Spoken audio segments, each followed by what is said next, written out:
క్రీస్తునందు ఆదివారం దినాన ఆరాధనకు వచ్చిన అందరికీ క్రీస్తు ప్రేమలో వందనాలు తెలియజేస్తున్నాను. అందరికీ వందనాలు. ఇంత అవకాశం ఇచ్చినటువంటి తండ్రి అయిన దేవునికి యేసు క్రీస్తు ద్వారా కృతజ్ఞతల స్థితిని చెల్లించుకుంటూ ఈ రోజున ఈ యొక్క ఆరాధనలో పాల్గొన్న మేము అందరినీ కూడా తండ్రి అయిన దేవుని పేరుతో ఆరాధనకి ఆహ్వానించుకుంటూ మీ అందరికీ వందనాలు తెలియజేస్తున్నాను. మరొకసారి దేవునికి స్తోత్రం. ఈరోజు మనం తెలుసుకున్నటువంటి అంశం ఏంటంటే కృపలో నువ్వు నిలుస్తావా, తొలగిపోతావా? ఇది అంశం. కృపలో ఉండి నీవు తొలగిపోతావా, దేవుని సన్నిధిలో కృపలో నిలబడతావా అనే విషయాన్ని ఈ రోజున మనం గమనించాలి. అందరూ కూడా వినండి. కృప గురించి మీకు ఆల్రెడీ ఒక మెసేజ్ నేను యూట్యూబ్ లో అప్లోడ్ చేశాను. ఇప్పుడు నేను చెప్పే పాఠం ఏంటంటే కృపలో నిలుస్తావా, తొలగిపోతావా అనే విషయాన్ని మనం తెలుసుకున్నాం. కృపలో నిలిచిన భక్తులు ఎవరు, నిలవకుండా పోయిన వారు ఎవరు, అసలు కృప అంటే ఏంటి? కృప గురించిన వివరణ మీకు ఒకసారి ఇచ్చున్నాను. అది మీకు తెలియకపోతే యూట్యూబ్ లో మళ్ళా చూడండి. నేను ఈ రోజున ఈ పాఠం అయితే చెప్తున్నాను. కృపలో నీవు నిలుస్తావా, తొలగిపోతావా అనే విషయాన్ని మనం తెలుసుకున్నాం. బైబిల్లో నుండి ఎబ్రీయులకు రాసినటువంటి పత్రిక 12వ అధ్యాయంలో 15వ వచనం మనం చదువుకుందాం. చూడండి, బైబిల్ ఉన్న వాళ్ళు చూడండి. ఎబ్రీ పత్రిక 12వ అధ్యాయము 15వ వచనం. వినండి. మీలో ఎవడైనా దేవుని కృపను పొందకుండా తప్పిపోయినేమో అని ఏదైనా వేరు ఏదైనా మొదచి కలవరపరచుట వలన అనేకులు అపవిత్రులైపోదురేమో అని ఒక్క పూట కూటి కొరకు తను చేసినట్టు నువ్వు అమ్ముకున్నాను. ఏ సేవలంటే భ్రష్టుడైనా వ్యభిచారైనా ముందునేమోనని జాగ్రత్తగా చూసుకోనండి. దేవునికి మహిమకరంగా వినాలి. మీరు దేవుని వాక్యం జాగ్రత్తగా వినాలి. మళ్ళా రిఫ్లెక్ట్ చేద్దాం దాన్ని. మీలో ఎవడైనా దేవుని కృపను పొందకుండా తప్పిపోవునేమో అని ఏదైనా మొలిచి కలవరపరచుట వలన అనేక పవిత్రులు అయిపోతున్నారు. చాలు చాలు చాలు చాలు. మీలో ఎవడైనా దేవుని కృపను పొందకుండా తప్పిపోదురేమో అని జాగ్రత్త, హెచ్చరిక.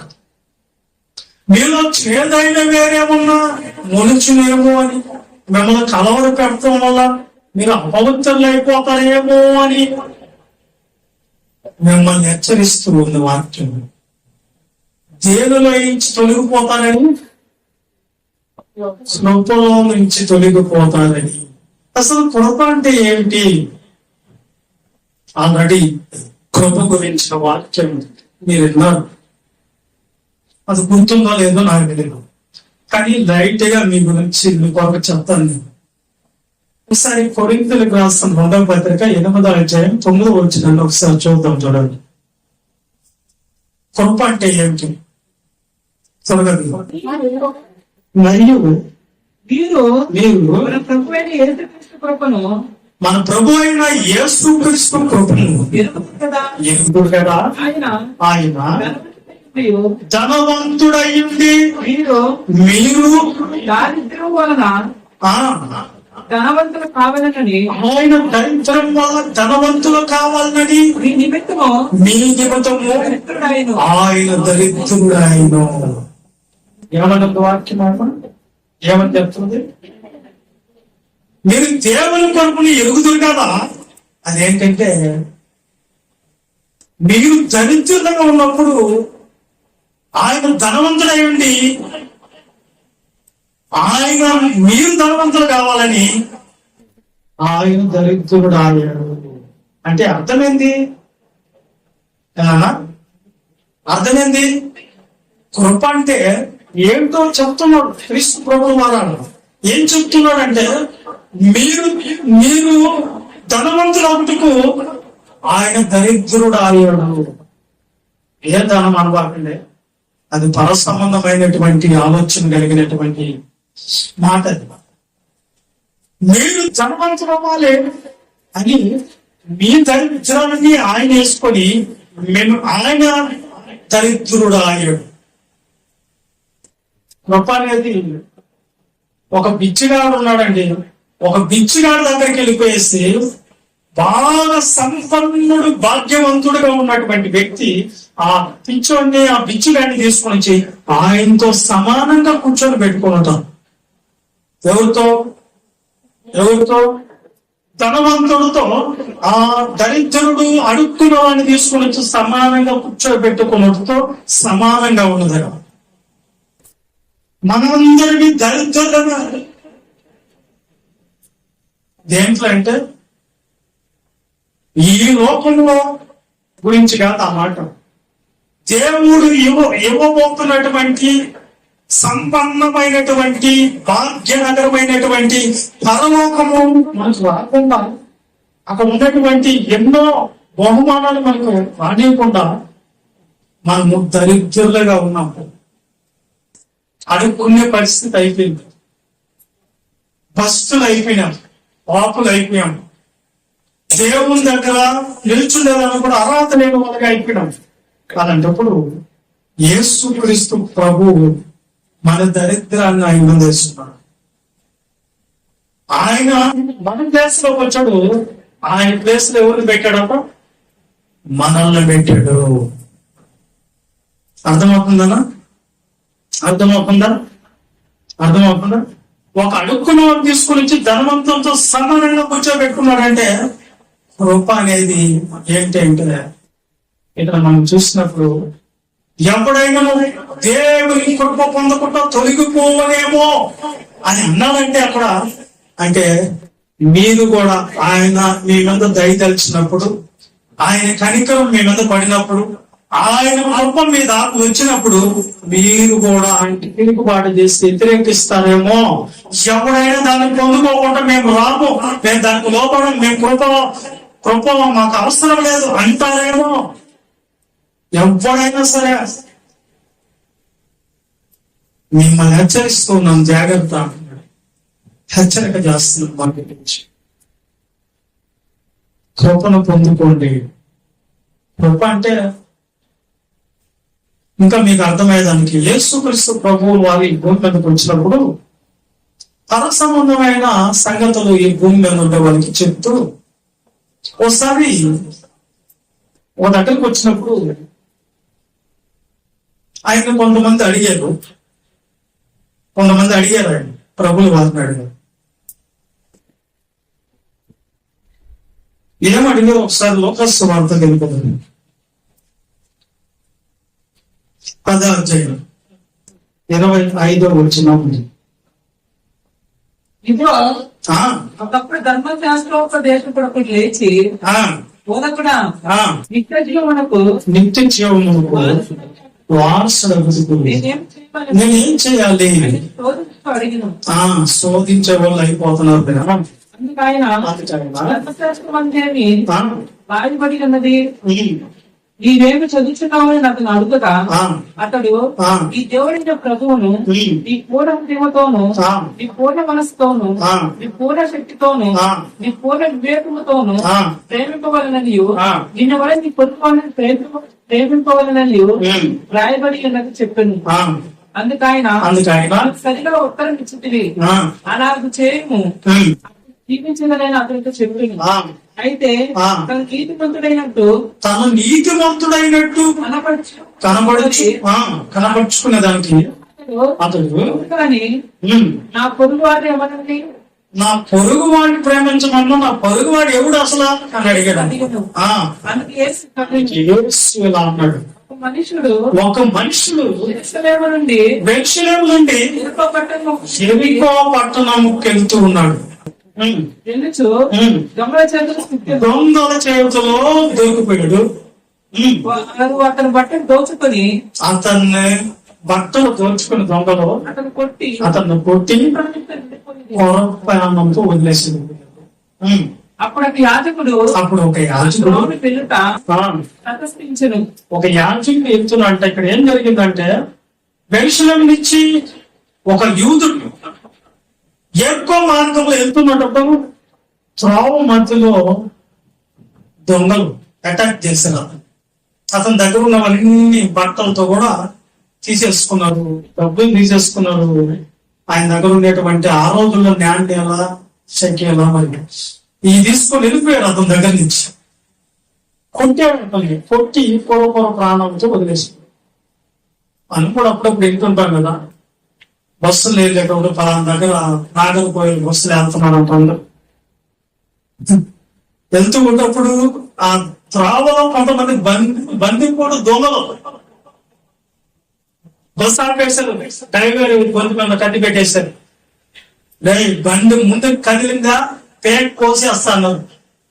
అందరినీ కత్తుల దగ్గరకు వచ్చేసారు, కత్తులు పెట్టేశారు. పెట్టేసి మీ దగ్గర ఉన్నాయండి మర్యాద ఇచ్చేయండి, మిమ్మల్ని పోసేస్తాం పేట్ పోసేస్తాం అన్నారు. వాళ్ళందరూ ఏమంటున్నారంటే మా దగ్గర ఏం లేవంటే ముక్కలు చేయలేదు, చెవులు దీళ్ళు మెడలో ఉన్నది తీసి అన్నారు. తీసేసేది. ఒక మాత్రం పాట పాడిందంట బాబు. ఏం పాట పాడిందంటే అన్నయ్య అన్నదంట దొంగని. ఎవరు ఈయన తెలియగలిగినాను. చెప్పు చెల్లమ్మా అన్నాడంట ఆయన. ఆ నాగరపోయి బస్సులో జరిగిన సంగతి చెప్తున్నాను. అది చెప్పింది నాకు. చెల్లమ్మా అన్నయ్య ఇది రోడ్డు గోల్డ్ అన్నయ్య, మంచిది కాదన్నదంట. చెల్లమ్మా మీ వదినమ్మకి అది కూడా లేదమ్మా, మర్యాదకి తీసి అమ్మా అది పొడిచేస్తాను మళ్ళీ. అదేం తక్కువ తెలివి అనుకుంటున్నారా? దొంగలకి వెళ్ళాడు మొత్తం వేసి చేతులు పెట్టి పరుసులు డబ్బులు అన్ని దోసుకోలేదు. అలాగా ఈ యెరూషలేము నుంచి ఎక్కువ మార్గంలో వెళ్తున్నటువంటి ఈ యూదులను కూడా ఇలానో దోసుకోలేదు, వదిలేస్తారు. కానీ మొన్నైతే కొట్టి చివరగా కొర ప్రాణంతో వదిలేస్తారంట. అప్పుడు ఆ రక్తం మడుగులో పడి దుల్లాడుతున్నాడు. ఆ త్రావలో ఎవరు వచ్చారంట? ఒక యాజకుడు వచ్చాడంట. యాజకుడు అంటే ఎవరు? దేవుని సన్నిధిలో ధూపం వేసేవాడు. వచ్చాడు. ఆ చదువు అతను చూసి ఎట్ట వెళ్ళిపోయాడంట. మనకి వచ్చిన గొడవ నాయన, నేను యాక్సిడెంట్ చేసో లేకపోతే ఇంకోటో, మరలా దాని దగ్గరికి వెళ్తే ఆ పోలీస్ స్టేషన్ లో నేను చెప్పాలి, ఆ హాస్పిటల్ దగ్గర నేను తిరగాలి, ఓలోళ్ళు వస్తే నేను పడాలి, ఎందుకు జరిగింది నువ్వేం చేస్తున్నావని అడుగుతారు. ఇవన్నీ మనకు అవసరమా అనుకొని పక్కకి వెళ్ళిపోయాడు అంట. చూస్తా చావు బతుకుల మధ్యలో కూడా మనిషిని చూస్తా కూడా వెళ్ళిపోయాడు. అలాగే ఎవరు అంటే ఆడు కూడా దాని యాజకత్వానికి సంబంధించిన వ్యక్తి. ఆ చోటికి వచ్చి చూసి ఆయన కూడా పక్కకి వెళ్ళిపోయాడు. అయితే సమరయుడు ప్రయాణమైపోవచ్చు. అతను పడున్న చోటుకు వచ్చి అతన్ని చూసి అతని మీద జాలి పడింది. దగ్గరకు పోయి నూనెయు ద్రాక్ష రసం పోసి అతని గాయాలు కట్టి తన వాహనం మీద ఎక్కించుకొని పూటకోళ్ళు ఇలాంటి హాస్పిటల్కి తీసుకుని వెళ్ళి పరామర్శించింది.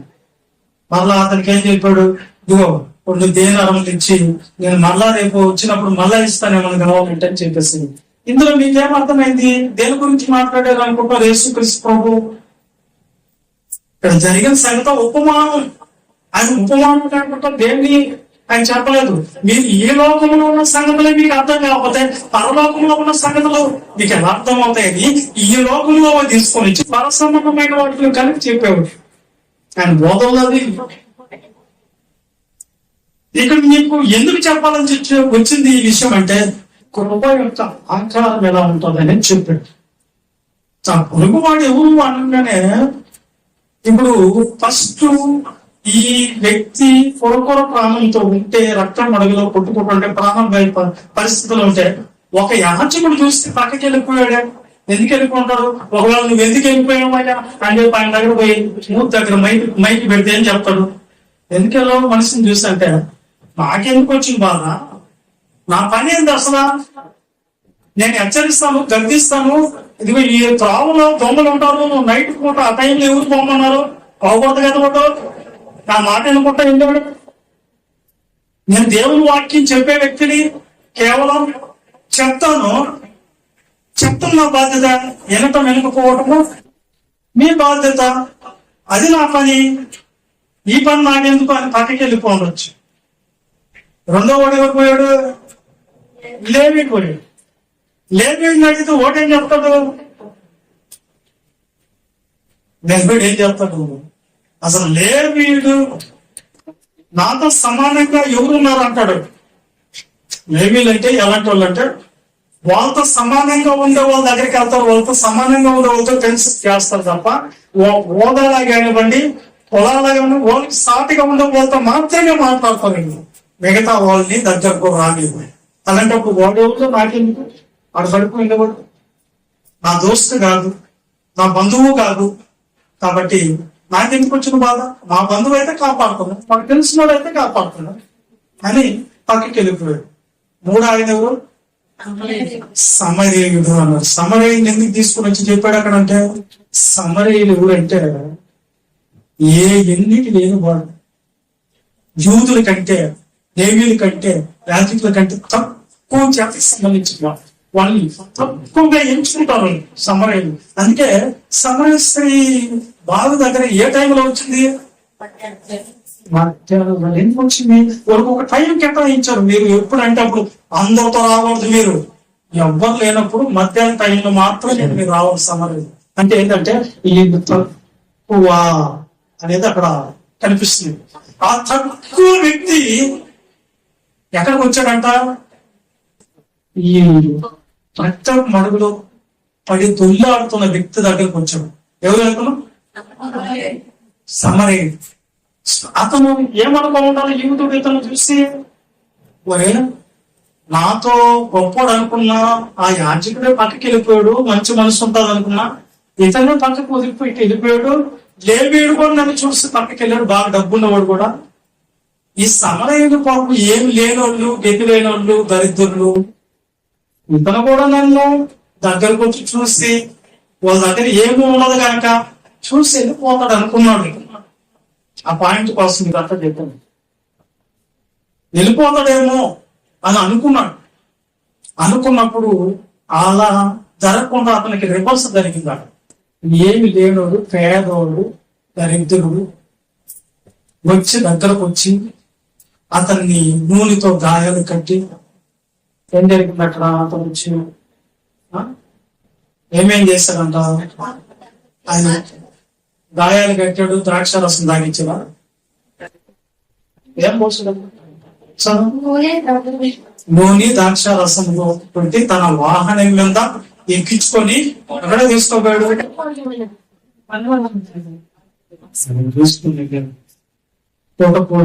తీసుకోపోయి అక్కడ మళ్ళా డబ్బులు చెల్లించి, నీకు సరిపోకపోతే మరణం వచ్చి నేను ఇస్తాను, అతను మాత్రం బాగు చేయని చెప్పాడు.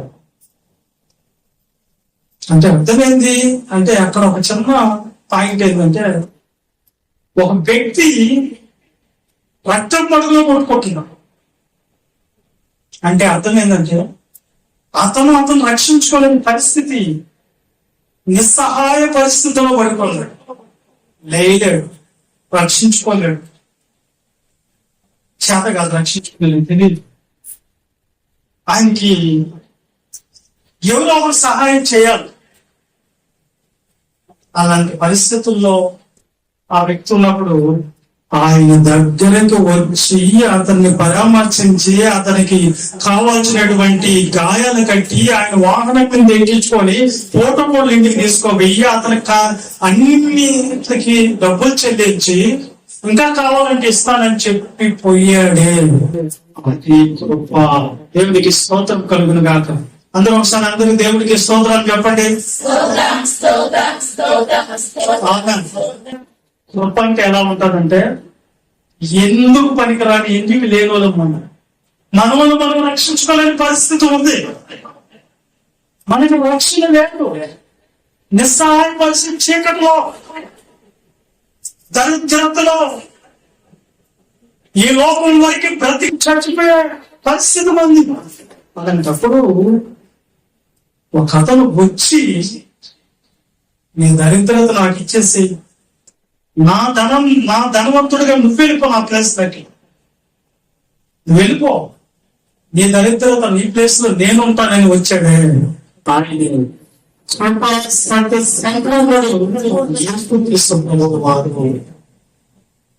సరే అదే చదవండి. యోహాను సువార్త 1వ అధ్యాయము అంటా చూడండి. 1వ అధ్యాయము 2వ వాక్యం పడతానుగా. ఆ వాక్యము శరీరధారి సత్యం సంపూర్ణంగా మన మధ్యలో నివసించాడు. దేవునికి మహిమ కలుగును గాక. దేవునికి మహిమ కలుగును గాక. అందరూ ఒకసారి దేవునికి ఒకసారి స్తోత్రాలు చెల్లిద్దాం. గమనించాము, ఎన్నిక లేని నిన్ను, ఏ యోగ్యత లేని నిన్ను, అర్హత లేని నిన్ను నేను అర్హులుగా చేస్తుంది అదే కృప. అందుకోసమే చెప్పాను అన్నారు, కృప అతని దగ్గరకు వచ్చి అతన్ని బయటకు తీసుకొని వచ్చి అతని గాయాలు కట్టి అతన్ని బాగు చేస్తుంది. అసలు ఏ పరిస్థితుల్లో మనము ఉన్నాము, మన వల్ల మనం రక్షించుకోలేని పరిస్థితి కదా, అంతేనా? ఏ సహాయము మనకి లేదు కదా, ఎవరు మనల్ని పాపము లయించి విడిపించే వాళ్ళు ఎవరు లేరు కదా, మనల్ని అపవాది అనేవాడు మనల్ని బస్తత్వంలోకి నెట్టేస్తున్నాడు కదా. అపవాది అనే వ్యక్తి మనల్ని దేవుడికి కానికుండా చేసేస్తున్నాడు కదా, ఏ దానికి పనికిరామంగా మార్చేస్తున్నాడు కదా. ఎలాంటి వాళ్ళం మనం? ఆంకలు, దోషకులము, వెంకములు ఆడేవాళ్ళని, నరహంతకులమే, అబద్ధికులమే,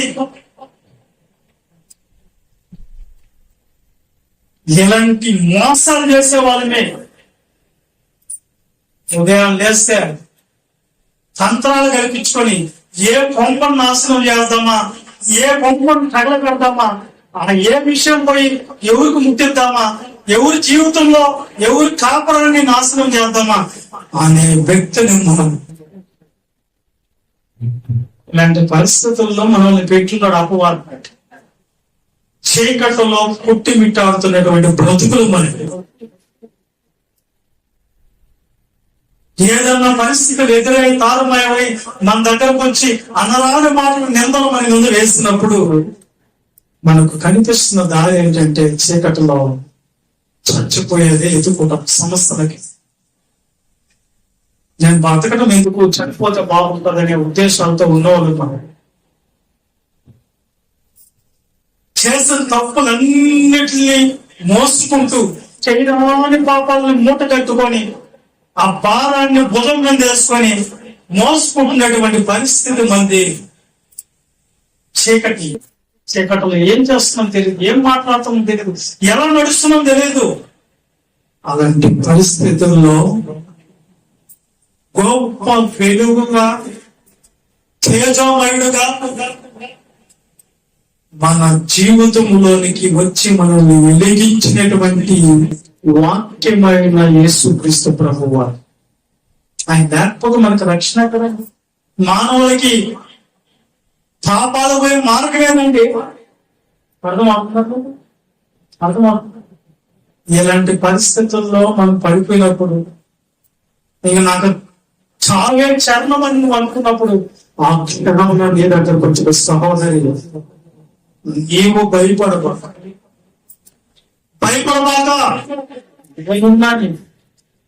నేను నిన్ను రక్షించుకుంటా. లోకమంతా నేను విడిచిపెట్టినా సరే, అవమానించినా సరే, నీ వాళ్ళు నిన్ను నమ్మకపోయినా సరే, నీ వాళ్ళు నిన్ను దూరంగా చూసినా సరే, నేను నిన్ను దూరంగా తోసినామా, నేను నీ సమీపంగా నశించిపోయేదాన్ని పెద్దగా రక్షించుంటే నేను నీ దగ్గరకు వచ్చాను అన్నాడు ఆయన.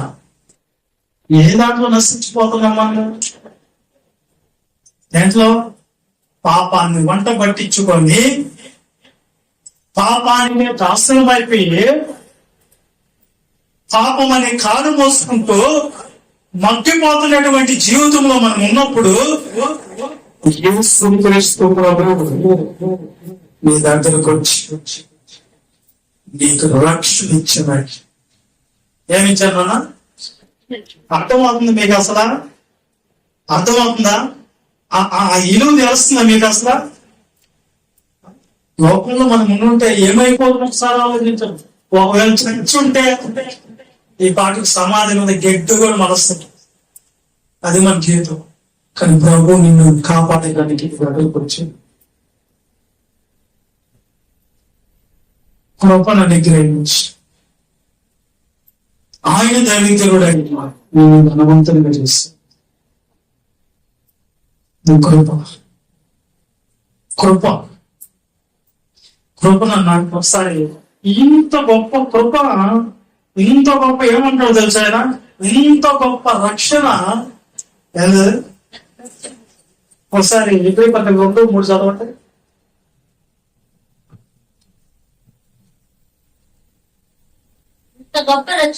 ఇంత గొప్ప రక్షణను మనం నిర్లక్ష్యం చేసిన ఎలా తప్పించుకుంటాం? రక్షణ ఎలా వచ్చింది చెప్పండి? కృప ద్వారా వచ్చింది. ఎలా వచ్చింది? రాలేదా? ఒకసారి రోమా పత్రిక 3:24 వచ్చినాం. రోమీలకు రాసిన పత్రిక. కాబట్టి నమ్మువారు ఆయన కృప చేతనే.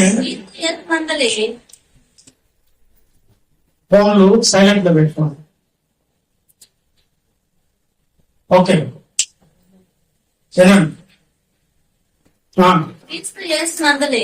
క్రీస్తు యేసునందలే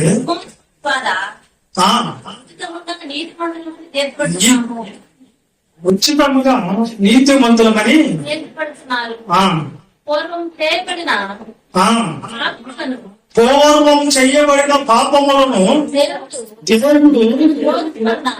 ఓర్మి వలన ఉపేక్షించడం వలన ఆయన తన నీతిని కనపరచవలనని క్రీస్తు యేసు రక్తములో నుండి విశ్వాసము ద్వారా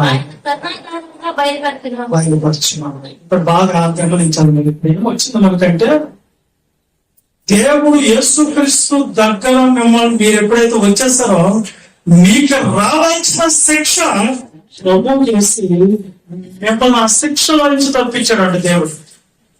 ఎందుకో మీరు చేసిన దోషాలు దేవుడు సహించాడంట, భరించాడంట, ఓర్చుకున్నాడంట. పూర్వం మంది నువ్వు చేసిన పాపాలు, నువ్వు చేసిన అతిక్రమాలు, బైబిల్ ఏముంది తెలుసా?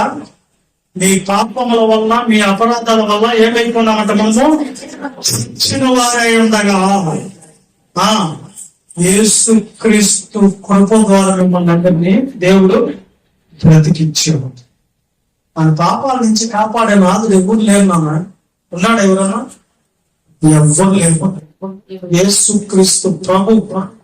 ఎలా ఇచ్చాడు అది అంటామంట? నీకేదో నేను నీతి మంత్రులు అందుకే నాకు ఇచ్చాడు దేవుడు, వాళ్ళకి లేదు అనుకుంటున్నావా?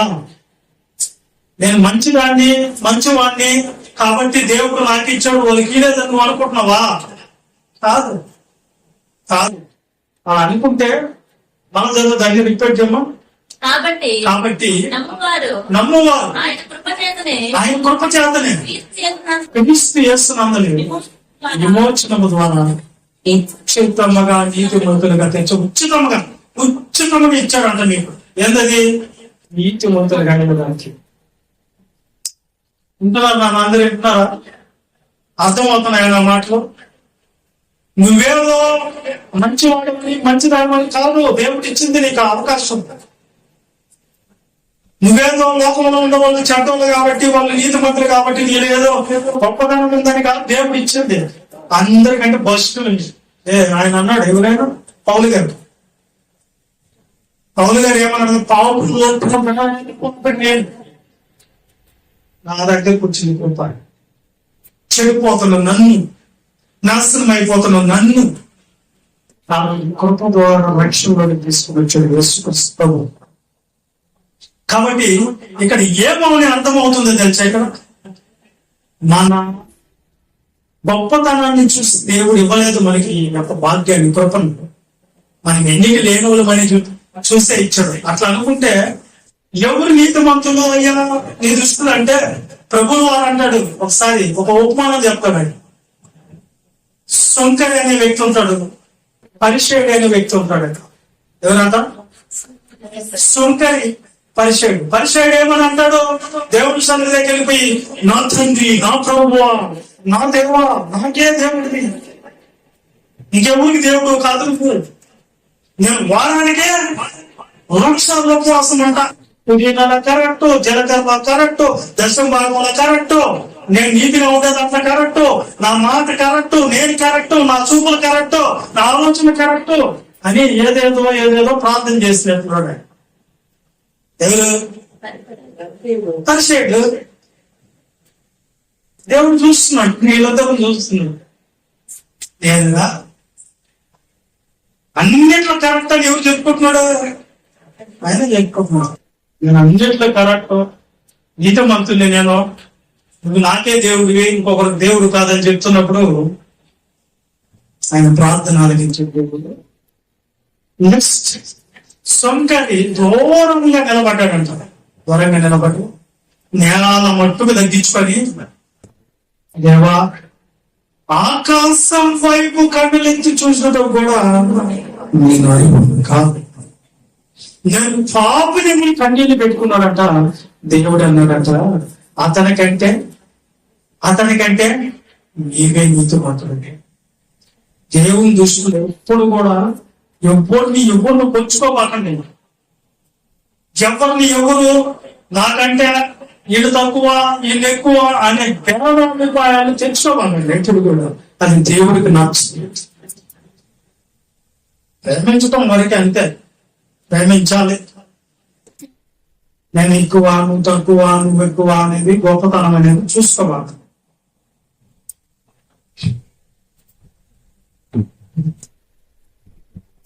నేను నంద్యాల ప్రాంతంలో సేవ చేసేటప్పుడు ఒక ఇద్దరు వచ్చేవాళ్ళు. ఆ ఇద్దరు ఎవరు పక్క కూర్చునేదిలే, పని పడుతున్నారు. వాళ్ళ వరకు ప్రత్యేకంగా కూర్చునేవారు. వాళ్ళ వరకు ప్రత్యేకంగా కూర్చొని ఎవరితో మాట్లాడలే. ఎందుకంటే వాళ్ళకంటే మేం భక్తులని, వీళ్ళకంటే మేం భక్తులం అనే ఓవర్ యాక్షన్ భక్తి ఒకటి చేసేదాం. నేను అనుకుంటా ఉన్నది, ఏంటి వీళ్ళు ఇట్లా ఉన్నారు, నేను చెప్పిన ప్రభువే చెప్తాను మాట, నువ్వేం చెప్పేదాన్ని సరేలో వాళ్ళని అట్లా విడిచిపెట్టారు.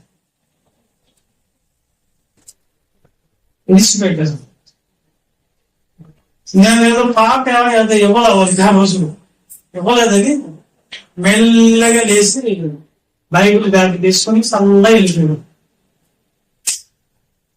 ఏదో వీళ్ళు వెళ్ళిపోయారు, ఏంటి ఇట్లా అంటే వేరే మదర్ని పంపించి వాళ్ళు మదర్ వాళ్ళు వెళ్ళిపోయారు. ఎందుకు వెళ్ళిపోయారు మధ్యలో నాకు అర్థం కాదు. కొంచెం వెళ్ళి కనుక్కోరండి అన్న వాళ్ళు అన్నారంట. అది పోయిన తర్వాత మేము లేకపోతే ఆయనకి ఎవరు సహాయం చేస్తారు చూసుకోవడం ఏదంట. మేము లేకపోతే ఆయన ఎవరు సహాయం చేస్తారో, ఎవరు హెల్ప్ చేస్తారో, ఎవరు నడుపుకుంటారో చూద్దాం. దాని ఓవర్ యాక్షన్ కాబట్టి ఏమనుకోవాలి, మనం దేవుని కోసం చేయాలి కానీ దేవుడు నాకు బాధ్యతలు ఇచ్చాడు అనే ఉద్దేశాలతో చేయాలి కానీ ఇదేంటి ఇది. సరే నేను అట్లా వదిలిపెట్టాను. అలాంటప్పుడు మనం బలవంతమేం చేద్దాం, దేవుడు ఎవరో నడిపిస్తాడు. ఒకవేళ నడిపిపోయినా నేను చేసుకోగలనులే అనేసి నేను మౌనంగా ఉన్నాను. నాకు కొంతకాలం గమ్ము వదిలేశాను. మెల్లిగా వాళ్ళు క్రమేణా దూరం అయిపోయారు, దేవుడికి దూరం అయిపోయారు. దేవుడికి దూరం ఎప్పుడైతే అయిపోతామో మెల్లిగా ఎవరు అటాక్ అవుతారో అప్పుడు నా చదువుకున్నారు. చేదైన వేరంటే నెక్స్ట్ వీక్ ఏమన్నా చెప్తా దాని గురించి. కృప గురించే చెప్పాలి కాబట్టి చెప్తాం. కృపలో నిలుస్తావా తిరిగిపోతావంటే కృప అనేది నీ దగ్గరకు వచ్చింది, నిన్ను కాపాడేదానికి వచ్చింది. నువ్వు నిలుస్తావు నిలబడేదానికి దీని అర్థం. మెల్లగా ఇంకా ఇంత వచ్చింది. నేనేదన్నా చిన్న మాట అంటే దాన్ని తీసుకో ఓల్ దగ్గరికి ఒక మాట అనేసింది. వాళ్ళు చెప్పింది నా దగ్గరికి తీసుకుని నేను ఖండించా. వాళ్ళు వద్దు పోతే వాళ్ళు ఇష్టం ఉంటారు, మనం ఏం చేయాలి. అయితే నేను ఒకసారి రెండుసార్లు హెచ్చరించబోయి నేను పోయినా కానీ మంచం దగ్గర నుంచి లేకపోదు. నేను నిలబడి మాట్లాడా. వాళ్ళు సేవకుడు వచ్చాడు, కూర్చోబెట్టుకొని గౌరవిద్దామని విధానం కూడా లేకుండా వాళ్ళు మంచాల మీద గిన్నెలో తిట్టనే ఆశ్రయించాడయ్యో అన్నది ఆవిడ. ఈమె ఆయన అంతే చెల్లె మనకి ఏంటండి అంతే నేర్చుకోండి మనకి వెళ్ళిపోయాడు అన్నాడు. సర్లే నేను పోయి అన్న ఏమన్నా ఏమక్క మీరు రావడం లేదు మందిరానికి ఏమైందండి. దాని ఎందుకు లేస్తారు మీకు వాళ్ళందరూ అన్నది ఆవిడ. అట్లా నా కోసం వస్తున్నారా మీరు దేవుని వాక్యం కోసం ఏంది మీరు నీతి మంతులు అంటే ఎలా ఉంటారా, దేవుని ప్రేమించే వాళ్ళు ఎలా ఉంటారా అని నేను అడిగాను. అడిగితే ఎన్నో వద్దులే బెదరు వచ్చా కదా ప్రార్థన చేయాలంటే చేయాలి, ప్రార్థన లేకపోతే వెళ్ళిపో అని మొహం వచ్చేసింది. సరే వాళ్ళు లోబడేటట్లేదు నేను వచ్చేస్తాను ఇంటికి. ఆ తర్వాత క్రమేణా ఒకరోజు వాళ్ళ ఆయన ఆ కోడి పుంజుని పట్టుకొని వచ్చాడండి ఇంట్లోకి. నేను ఎలా దగ్గర పోతున్నాలే కోడి పుంజుని పట్టుకుని వచ్చి ఆ కోడి పుంజు తలుపు కట్టే కొట్టాడంట మధ్య అని తీసిందే. తీసే నా పూల కోడి ఎక్కడైంది అంటాడంట. ఏమి పూల కోడి ఏం తాగేసి వచ్చావు అంటే అడిగిన దానికి చెప్పా. ఇంతకు ముందు అంతా నేను మారేనని చెప్పేసి నన్ను ఆడుకోక నువ్వు ఇంటి నుంచి చెప్తాను ఈ పని అని చెప్పి ఫుడ్లు తాగడైపోయింది. ఈ చూస్తూ ఒకరోజు నేను వెళ్ళలేక పెద్ద బూతులు మాట్లాడలేదు. పక్కన వాళ్ళు ఏమన్నారు నన్ను అన్నయ్య అందరూ మీ సంఘానికి వస్తున్న వాళ్ళు ఇవాళ తయారైపోయింది అపవాది చేయలేని వేరుగా వచ్చింది. ఎవరికోపోతున్నారు అక్కడ క్రమం వల్ల ఏ సంఘంలో ఈ సంఘంలో మనల్ని గౌరవించలేదు ఇంకో సంఘం వల్ల అక్కడ కూడా అలా ఉంటుంది. కొంత తర్వాత ఏ సంఘంలో సమస్యలు లేవు చెప్పండి, ఎక్కువగా ఉంటాయి తక్కువే ఉండదు. ప్రతి సంఘంలో కుటుంబం అన్నప్పుడు సమస్యలు ఉంటాయి అన్నప్పుడు సంఘం అనే దాంట్లో కూడా సమస్యలు ఉంటానే ఉంటాయి. మెలుగు కలిగిస్తుంది అంతే. ఏ సంఘంలో సమస్యలు ఆ విధంగా వ్యర్థమైపోయి ఎవ్వరు మార్చలేను అప్పంగా మారిపోయాడు అతనైతే. నేను వెళితే అను నా పూల కోడేదమ్మా అన్నాడు. నన్ను కూడా నేనే తెచ్చి కోడి నీకు దండం పెడుతున్నాను ఏదో. ఎందుకంటే కుటుంబం పతనం మరి పస్తురాలు అయిపోయిందట. పస్తురాలు అయిపోయిందాడు. చెడిపోయింది, మనసు అంతా చెడిపోయింది. ఆలోచన నా దగ్గర ఉన్నప్పుడు ఎంత సరళమైన మనసు, ఎంత మెత్తల మనసుతో ఉండేది. చిన్న దాంట్లో మీరు ఈ విధంగా అంటారా? ఇలా జరిగిందండి, కృప నుంచి తొలగిపోయేది. ఇంకా మనకు ఉచితంగా దేవుడు ఇచ్చాడు తప్ప మన ఏదో గొప్పవాళ్ళమని కాదు దేవుడు తీసుకుని వచ్చింది. అందుకని మనం ఎప్పుడు గుర్తుపెట్టుకోలేదంటే తగ్గింపు. ఏం గుర్తుపెట్టుకోవాలా? తగ్గించుకో. దేవుడు ఇచ్చిస్తాడు. సార్ చదవండి, అది ఎఫ్ఎస్సీ పత్రిక 2:8-9 వచ్చిన త్వరగా చదవండి. అయిందా? కంచదు. అది క్రీపదం కలిగేది కాదు. ఎఫ్ఎస్సీ పత్రిక 2:8-9 వచ్చిన మీ విశ్వాసము ద్వారా కృప చేతనే రక్షించబడ్డారు, కానీ మీ సొంత తెలివితేటల వల్ల కాదు, మీరేదో గొప్ప వాళ్ళని కాదు. కృప అంటే ఎంగికి లేని నిన్ను దరిద్రతలో ఇచ్చి లేవనెత్తి నిన్ను ఉన్నతమైన స్థితిలో కూర్చొని పెట్టేది ఏంటది? నువ్వు సంపాదించుకోలేదు దాన్ని. ఎవరు ఇచ్చారు నీకు? దేవుడు ఇచ్చాడు. ఎవరు ఇచ్చారు? ఏ భాగ్యం అది? కూర్చో ఉన్నావు, ఇక్కడ దేవుని మాట్లాడుతున్నావు, దేవుని మార్గాల్లో నడవాలనుకుంటున్నావు. అసలు దేవుని కృపలోంచి తొలగిపోవడం అంటే కారణం ఏందో తెలుసా? నువ్వేం చేయకుండా దాంట్లో నుంచి తొలగిపోయాను, నేను కృపలోంచి వెళ్ళిపోవాలనుకుంటే ఒకటే ఒక మార్గం. వెళ్ళా దేవుడి కార్యాలను పాల్గొనుకుంటా పోతే చాలు. ఎక్కడ తొలగిపోయినట్టు? కృపలోంచి నువ్వు పోయినట్టు. దేవుని కార్యక్రమాలలో, దేవుని ప్రార్థనలో, దేవుని నడిపింపులో నువ్వు లేకపోతే ఆ నువ్వు కృపలయించి జారిపోయినట్టే. దేవుని కార్యాలయం మనం లేనప్పుడు ఖచ్చితంగా కృపలయించి మనం ఖచ్చితంగా జారిపోతాం. ఈ కృప ఎలా పోగొట్టుకున్నాము? ఎలా పోగొట్టుకుంటారు చెప్పండి? ఎందుకు పోగొట్టుకుంటాము? కృపను ఎందుకు పోగొట్టుకుంటాం మనం? ఒకసారి లోకాసువార్త 16:21 వచనంలో చూడండి. ఒక అతను పోగొట్టుకున్నాడంట. ఒక అతను 16:21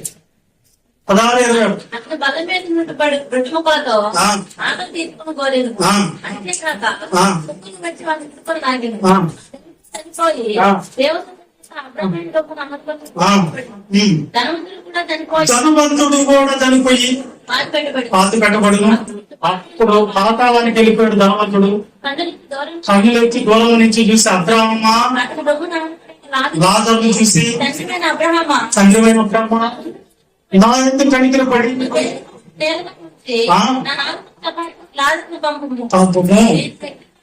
అగ్ని జ్వాలంలో నేను ఎంతలో పడుతున్నాను అంటే ఈడేం పోగొట్టుకున్నాడు భూమి మీద? చెప్పండి, ఏం పోగొట్టుకున్నట్టు? కృపకు దూరం అయిపోయిన వాళ్ళ పాపాలని నరకానికి వెళ్ళిపోయింది. దేవుడు కృప ఇచ్చాడు రక్షించబడమనేది. అర్హత లేని నిన్ను అర్హుడుగా చేస్తే దానికి, ఎన్నిక లేని నిన్ను ఎన్నిక చేస్తే దానికి నీకు ఎంత వాక్యాన్ని దేవుడు తీసుకుని వచ్చి నిన్ను ఆయన దగ్గర కూర్చోబెట్టుకుంటుంటే నువ్వు వెళ్ళిపోయి మళ్ళీ అంటే ఆ బురదలో దొంగటం ఏంటి? ఆ లోకంలో ఉన్న ధనాన్ని చూసి ఆ సుఖాలను నిర్మించటం ఏంటి? లోకంలో ఉన్న వాటిలో అరుగు చేసి పరిగెత్తడం ఏంటి? ప్రయాసపడటం ఏంటి? లోకంలో ఉన్న వాటిల కొరకు వెళ్ళిపోవడం ఏంటి? దేవుని కృపని దగ్గర ఉన్నప్పుడు దేవుని కార్యాల్లో ఉండాలి, దేవుని ప్రార్థనలో ఉండాలి, సంఘ కార్యక్రమాల్లో పాల్గొనాలి, దేవుని కోసం బ్రతకండి. వదిలేసి నేను ధనవంతుడిని, నేనేది దేవుని దగ్గరకు పోయేది, నేనెందుకు పోయి దేవుని దగ్గరకు వచ్చేది వినాలి అని నువ్వు అనుకుంటావా? అందుకని నీకు నరకం వచ్చింది కదా. భూమి మీద ఏమో దేవుని కృపను పోగొట్టుకున్నా. తర్వాత అతను ఏం అడుగుతాడు అక్కడ? అంతటా అబ్రాహాము ఏమని చెప్తాడు చూడండి ఆ ధనవంతుడికి, కుమారుడా నీవు నీ జీవిత కాలం ముందు నీకు ఇష్టమైనట్లు సుఖపడ్డావు. బతికే చాలు చాలు చాలు చాలు.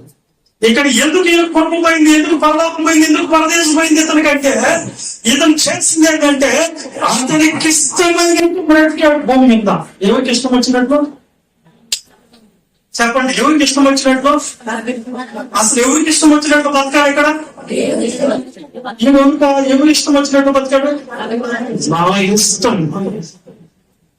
ఆస్తి నేను రమ్మన్నారు, ఆస్తి గారు నీకు ఆ పని చెప్పారంటే నేను చేయను.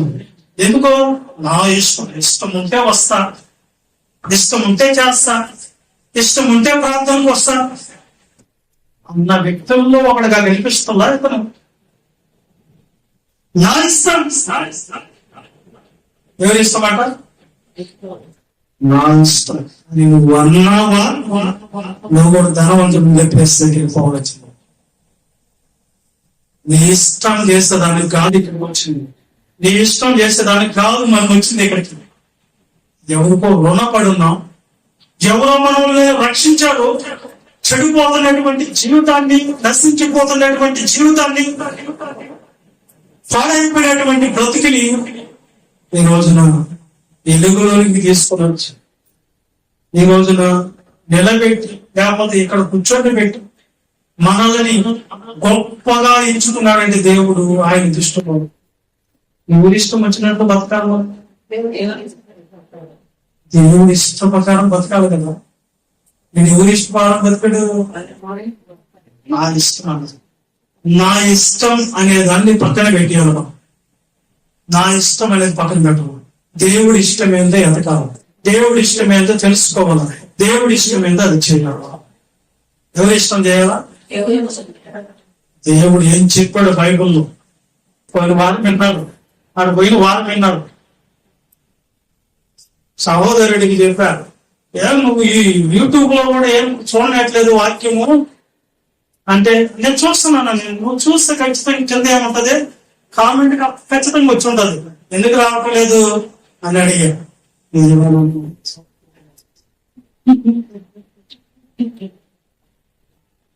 సరే పక్కన పోయి ఏమన్నాడు, నాకు ఇష్టం వస్తే పెడతా, నాకు ఇష్టం లేదు ఆ వాక్యం. నీకు ఇష్టం వస్తే వాక్యము పెట్టేది. నీకు ఇష్టం వచ్చిన వాక్యాలు నేర్కొని నీకు కష్టమైన వాక్యాలు పక్కన పెట్టేస్తావా? దేవుడు అంతా చెప్పాడా? చెప్పండి. నీకు ఇష్టం వచ్చిన వాక్యాలు మాత్రమే తీసుకుంటావు. నీ కష్టంగా తగిలి నీ కష్టంగా చెప్పినవి మాత్రమో నాకు అది కాదు. కాబట్టి నేను ఇప్పుడు ఏం చేయను, ఆయనకి లైక్ కొట్టను, కామెంటే పెట్టను. ఏం ఇప్పుడు మారిపోతున్నారు మీరు. నీ ఇష్టం. నీకు ఇష్టం వచ్చిన వాక్యానికి అయితే అలా చెప్పాడు అన్న ఈరోజు అనేది. కష్టంగా వచ్చిన మాత్రం వాడు దేవుని గ్రంథంలో కొన్ని మాత్రమే తీసుకున్నాడు. అన్ని తీసుకోమన్నాడా? అన్ని తీసుకోవాలి. మరి కొన్ని ఏంది నిలుపుగా మనకి లేదు. ఏం చెప్పాలి ప్రభు, వీడికి ఏం చెప్పాలి దేవుడా అనేది నా ఆలోచన చెప్పకూడదు. కానీ సంఘాన్ని అయితే సరి చేయాలి, సంఘంలో ఉన్న వాళ్ళైతే బలపరచాలి. అన్ని విధాలుగా మనకు దేవుడు వాక్యం వస్తుంది. నేను ఎప్పుడు దేవుని దగ్గర ప్రార్థన చేస్తున్నది ఆత్మ నడిపింపు మాత్రమే నన్ను అప్పచెప్పుకుంటాను. నా సొంత మాటలు కాదు, మీకు తెలియని విషయాలు చెప్పాలనుకుంటాను. ఇది రైట్. ఇక్కడ ఈ ధనవంతుడు ఏం చేశాడంట? నా ఇష్టం అయినా నువ్వేం చెప్పేదే, నా ఇష్టం, నేను ఎక్కడికైనా పోతా, నువ్వేం చెప్పేదే అదే రూపం వచ్చేసింది. మన ఇష్టం ఎప్పుడు కూడా చేయకూడదు. దేవుడికి ఇష్టం. అది కష్టమైన, బాధ అయినా, కన్నీళ్ళైనా, ఇబ్బందులైనా, సమస్యలైనా సరే ఏం చేయాలి? నువ్వు దేవుడి ఇష్టానికి మాత్రమే అలా ఉంచాలి. ఇష్టం వచ్చాను. నాకు కూడా కొన్ని సభ్యులు మీకే కాదు సమస్య. మీరు అనుకుంటారు అన్నకేమి ఇబ్బందులు ఏమున్నాయి, అన్న హ్యాపీగా ఉన్నారని మీరు అనుకుంటున్నారా?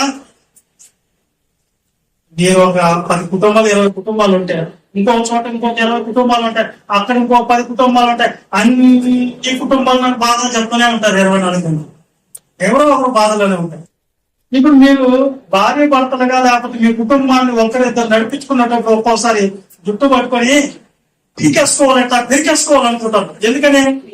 కుటుంబ బాధలు తట్టుకోలేక ఒకరినొకరున పరిస్థితులు మారిపోయి ఒకరికొకరు అన్నయ్య ఇంకెందుకు నా బతికి చచ్చిపోవాలనుకుంటున్నా, ఏమంటే మా ఆయన కోటేషన్ నన్ను, ఇలాంటివి ఎదురవుతా ఉంటాయి. మీరు ఒక్క కుటుంబాన్ని ఒక 2 పిల్లల్ని నడిపించుకునే దానికి మీ జుట్టు పీకేసుకుంటే నాకు ఎన్ని కుటుంబాలు ఉన్నాయా?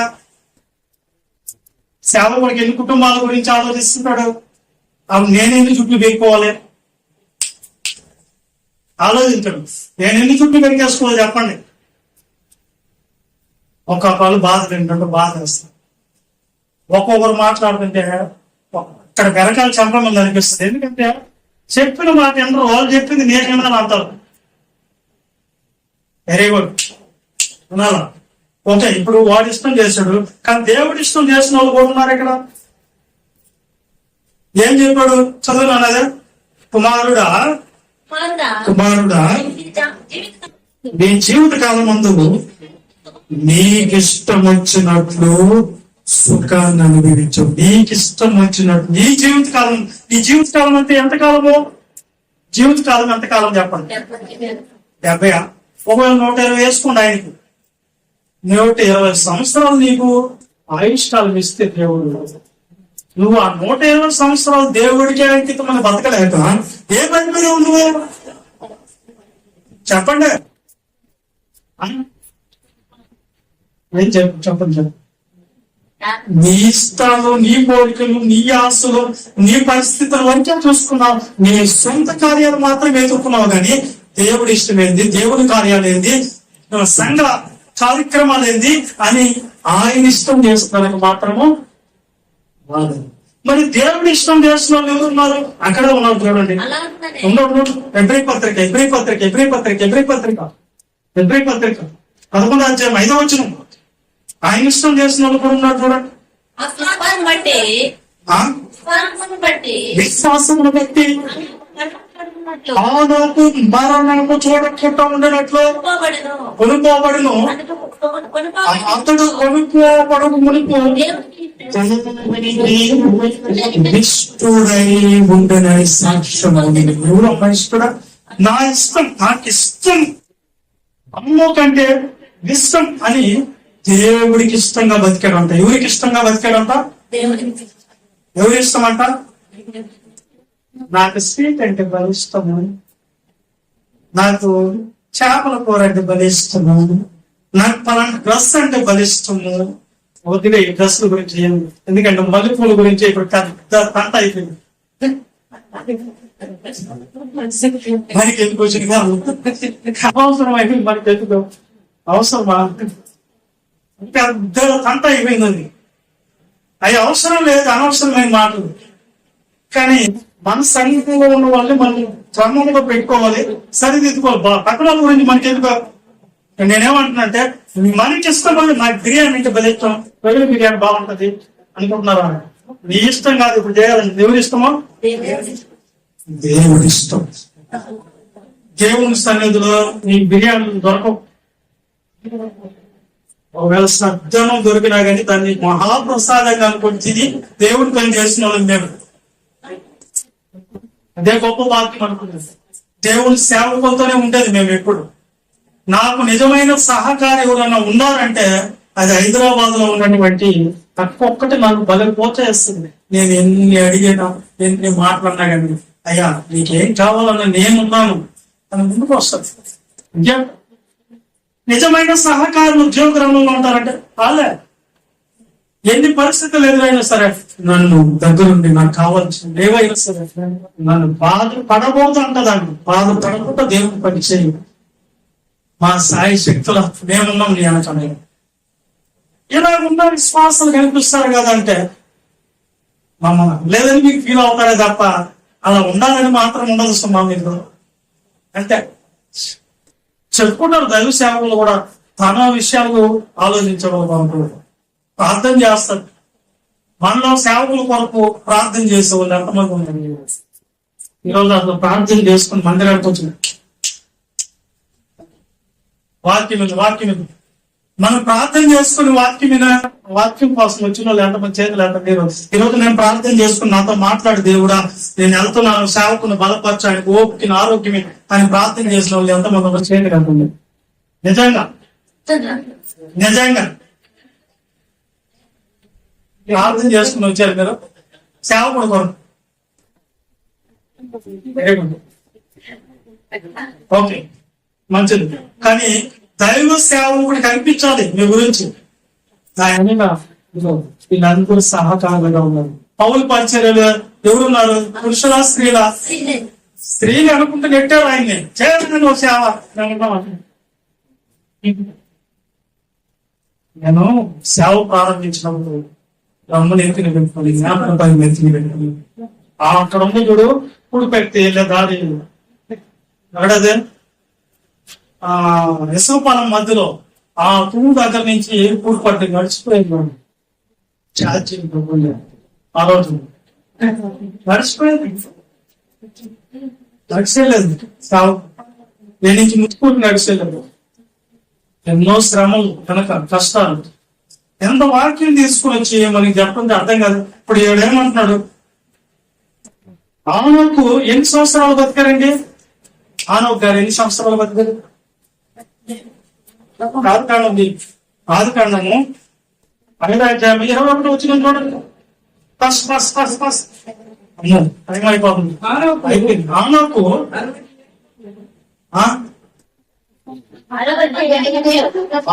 బాగా వాక్యం మనసాడు వెళ్తారు. ఆనోకు ఎంత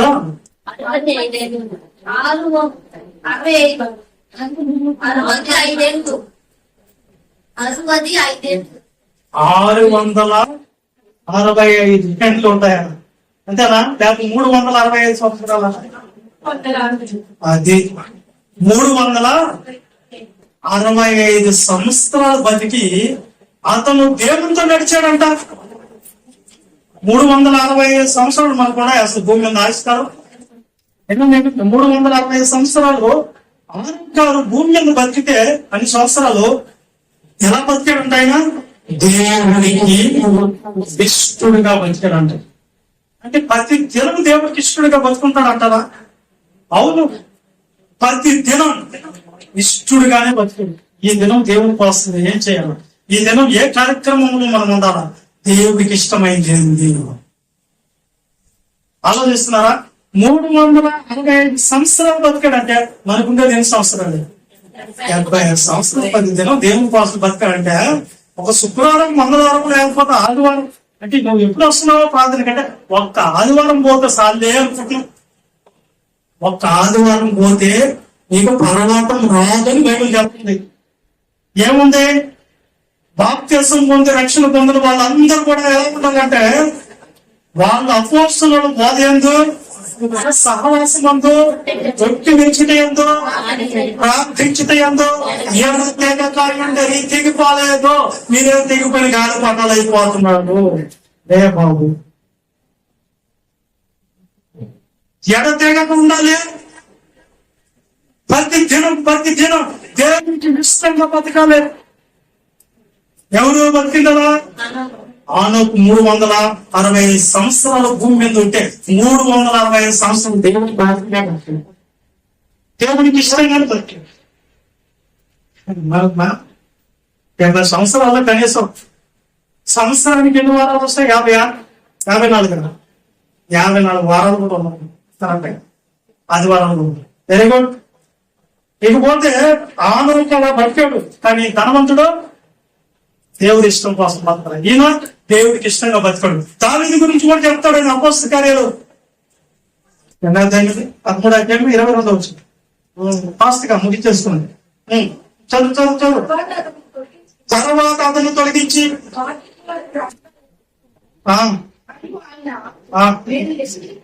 నేను యెషయా కుమారుడైన దావీదును వినుకుంటుని ఇష్టానుసారమైన మనుషుడు. ఎవరి గురించి రాక్షించాడు దేవుడు? దావీదును ఏమంటున్నాడు? నా ఇష్టం చేస్తాడు కానీ తన ఇష్టం చేయడు. మనలో ఏర్పడాలైతే నేను తెలుసా? దేవుడికి ఇష్టంగా బతకాలే తప్ప, దేవుడి ఇష్టమైన వాటిలో బతకాలే తప్ప మనం ఎలా ఉన్నాడు? మన ఇష్టాలు నెరవేర్చుకునే దానికి వెళ్ళకూడదు, మన ఇష్టాల కోసం తెలుకోకూడదు. ఇదేనా అడుగునేది? దేవునికి ఇష్టంగా ఉండి కృపలో నిలబడ్డాడు దావీదు గారిని. అలాగే ఆనోకు జరిగింది. కృప నుంచి తొలగిపోయేదానికి కారణం ఏందో తెలుసా? హెబ్రీ పత్రిక 3వ అధ్యాయం 10వ వచనం చూడండి. కృప నుంచి ఎందుకు తొలగిపోతాడు చెప్పేసుకుని త్వరగా ముగిచేస్తున్నాడు.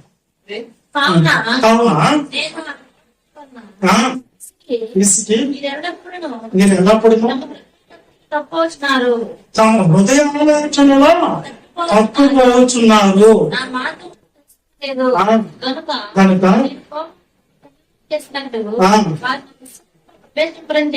దేవుని రాజ్యములో విశ్రాంతిలో పర్వతములు ప్రవేశించాలని చెప్పేశారు. వాళ్ళ వల్ల ఇదిగిపోయాను నేను. పౌలు గారు అంటున్నాడు, హెబ్రీ సంఘంలాగా మీ వల్ల నీ సంఘం నాకు పుట్టించిందే, నా మాట లేదు, దేవుడి ఇష్టం చేయలేదు కాబట్టి వాళ్ళు హృదయం తప్పిపోయారు. ఈ రోజు పాస్టర్ గారు ఏదన్నా అంటే లేకపోతే ఏమన్నా హెచ్చరిస్తే హృదయంలో కలవరం, అదే చేదైన వేరు అన్నది. తప్పుపోయిన అపోహానికి చోటు ఇచ్చేసారు. నేను డిస్కషన్ ఎవరితో తెలుసుకోవాలి, వచ్చి ఏదైనా బాధ అయితే వచ్చి సేవకుల దగ్గరే డిస్కషన్ చేయాలన్నా నేను ఇలా అయిపోయాను, నన్ను క్షమించడం, లేదా ఇది పరిస్థితి, ఇది నేను చూడలేదు, లేదా ఇది పరిస్థితి తెలుపుకుంటాను. పక్కన వాళ్ళ దగ్గరికి వెళ్ళిపోయేస్తే నీ ఉన్న మాటలు లేని మాటలన్నీ ఎవరు అనుకున్నారు? నిన్ను నీ హృదయాలోచన ఎవరు చూస్తున్నారు? దేవుడు చూస్తున్నాడు. నిన్ను తెలుగు తీర్చేదానికి కదా అనకూడదు. నేను అనేదానికి నీకు రైట్స్ లేవు. నువ్వెవరు అసలు అనేదానికి అంటాడు దేవుడు. ఇది జరిగింది. ఈ హృదయాలోచనలో తట్టుకుపోతున్నాడు.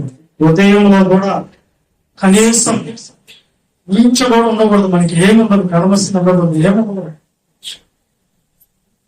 హృదయాలోచనలో నువ్వు తప్పుకోవాలి. ఖచ్చితంగా అపవాది ఎక్కడికి వచ్చేస్తాడు? నీ హృదయంలో ప్రవేశించేస్తాడు. ఒక కృపణించి తప్పిపోతా ఉంది. హృదయంలో మొదచింద చేతి మీద వెంటనే ఏమైపోతుంది తెలుసా? పెరిగి పెద్దదైపోయింది. ఆ సందేహంతో ఎలా దూరం అయిపోతుంది అంతే దేవుడికి. సేవకుడికి ఏం కాదు, లేకపోతే దేవుని మార్గాలు ఏం కాదు, నువ్వే తెలిపోయాడు. Very good. ఇంకో వాక్యం చూడు, దేవుడు అన్నాడు చూడు, అది కన్నా మహారాజ్యం 5వ వచనం అయిపోయిందా? నరుల చెడుతనము భూమి మీద గొప్పదనియు వారి హృదయం యొక్క తలంపుల్లో ఉన్న ఊహంతో దేవుడు అంటున్నాడు. నువ్వేమో పైన చూస్తావు, నువ్వేమో పైన ఆలోచిస్తావు, నువ్వేమో పై రూపాన్ని చూస్తావు. దేవుడు ఎలా చూస్తానంట? హృదయ అంతరంగాలు చూసి హృదయంలో ఉన్నటువంటి తలంపుల్లో పుట్టిన ఊహ కూడా దేవుడు చూస్తాడు. ఊహించుకున్నా కానీ చాలు ఎక్కడికి వచ్చేస్తుంది, వచ్చేస్తుంది. అందుకని దేవుడు వద్దు ఇల్లు వద్దు, ఇల్లు తిరుగుబాటు చేసేవాళ్ళు లేకపోతే వ్యతిరేకంగా నడిచేవాళ్ళు నాకు లోబడి వాళ్ళు కదండి. దేవుడు వాళ్ళని ఏం చేశాడు? జల ప్రళయాల్లో ముంచేయాలి. వద్దు. ఎందుకు? హృదయంలో కూడా నీకు ఏమనుకుంటా? నువ్వేమో అన్నం పెట్టి చేయండి, నిలవని నరికేస్తావా? అన్నం పెట్టి చేయండి, నిలవని నరికేస్తారు కొంతమంది. అయితే మరే అమ్మ అన్నం పెట్టారా, నాకు ఆ రోజు బతికిచ్చారా అనుకోలే కొంతమందికి. అనేస్తారు, మాట్లాడేస్తారు, ఏమైనా అనేస్తారు. కానీ దాన్ని దిద్దుకునే దానికి ఒకవేళ నీ మనస్సాక్షి వాత వేయబడితే దాని మీద అవగాహన రాదు. దేవుడు లెక్కలకి వెళ్ళిపోను. నీ మనస్సాక్షి సులువుగా మెత్తటి మనసు అయితే, బంగారం లాంటి మనసు అయితే వచ్చి నువ్వేం చేస్తావు తెలుసా? ఆ పరిస్థితిని సమాధానం చేసుకోవాలి. ఎబ్రీ పత్రిక 6వ అధ్యాయం 4వ వచనం జరిగింది.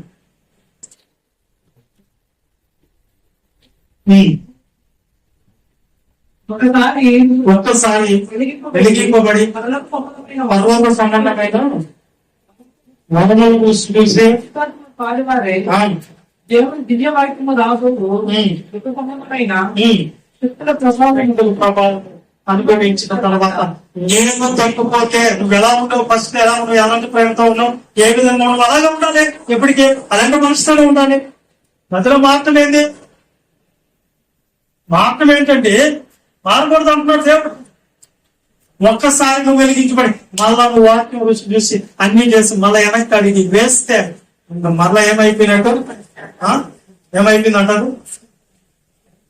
ఏమన్నారు? తప్పుపోయిన వారు తమ విషయంలో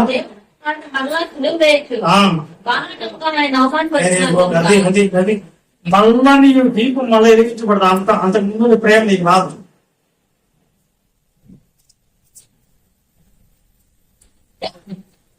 సీతు పత్రిక 2:11 కాబట్టి చదివి ముగించుకో. 2:11 సీతు